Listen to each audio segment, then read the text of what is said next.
Cikgu, saya nak tanya cikgu. Waktu sekolah, cikgu pernah masuk acara apa?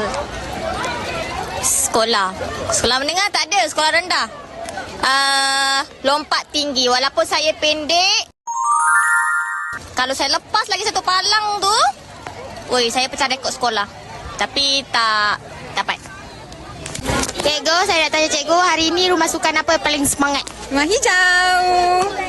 Okey, saya nak tanya cikgu. Tahun ni siapa yang menang rumah sukan? Mestilah Ruby. Tengok sana. Cantik tak? Okey, cikgu, saya nak tanya cikgu. Siapa atlet favourite cikgu kat sini? Kalau saya, sebab saya rumah kuning, jadi mesti saya ambil Akil Is Azmi. Okey, cikgu, saya nak tanya cikgu. Atlet favourite cikgu kat sini apa? Siapa? Atlet mestilah Rumah Biru. Tarani. Cikgu, saya nak tanya soalan. Siapa atlet favourite cikgu? Sebab saya rumah Ruby, jadi saya pilih Nazmi. Okey, cikgu, saya nak tanya cikgu. Siapa atlet favourite cikgu kat sini? Nazmi. Nazmi pula. Ramai atlet dengan Nazmi ni. Cikgu, saya nak tanya pada cikgu apa paling best pada hari sukan?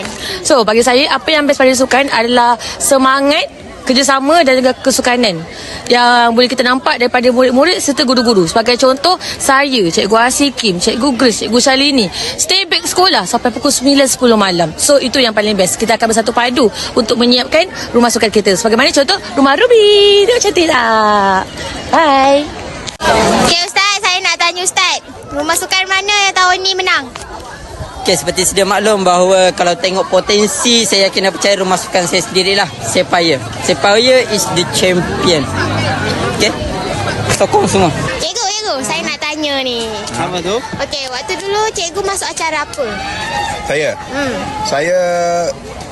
Dulu saya masuk acara air, acara akuatik. 10 meter papanjal sama sok. Saya masa saya kurus dulu, saya masuk acara lari berhalangan. Dan dia ada satu join acara lagi, kirin lelaki. Kiri laki lawan Datuk Azizul. Cikgu, saya nak tanya cikgu. Siapa atlet favourite cikgu kat sini? Okey, semestinya lah Tarani Rumah Sapphire ya. Itu favourite cikgu.